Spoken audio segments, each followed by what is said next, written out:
छत्रपती शिवरायांचा पुतळा कोसळल्याच्या दुर्घटनेवरून खासदार संजय राऊत यांनी पुन्हा एकदा राज्य सरकारवर गंभीर आरोप केलेत। शिल्पकार आपटे पळून गेला असेल तर त्याला सरकारने मदत केली असावी असा आरोप राऊतांनी केलाय। तसंच पुतळ्याच्या कामात मोठा भ्रष्टाचार झाल्याचा आरोपही राऊतांनी केलाय।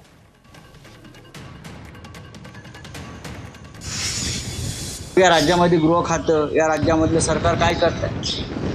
महाराष्ट्रातून जर ते पळून गेले असतील ते महाशय, तर त्यांना पळून जायला या सरकारने मदत केलेली आहे। आणि पळून गेले नसतील आणि महाराष्ट्रात असेल तर त्यांना लपण्यासाठी अत्यंत सुरक्षित जागा, मी गेल्या काही दिवसामध्ये अनेक गुंडांचं आश्रयस्थान झालेलं आहे, गुन्हेगारांचं आश्रयस्थान झालेलं आहे। मी मागे बोललो, मंत्रालयाचा 6वा मजला असेल, वर्षा असेल, मी त्या संदर्भातले एक फोटोची मालिकाच प्रसिद्ध केली होती मुख्यमंत्र्यांबरोबरच्या। मग वर्षाशिवाय गुन्हेगारांना, अपराधांना आश्रय घेण्यासाठी सुरक्षित जागा कोणती आहे? तर वर्षा। नसेल तर तुम्ही अटक करा। या पुतळ्याच्या निर्मितीसाठी जे बजेट सरकारकडून मंजूर झालं होतं, काही कोटी,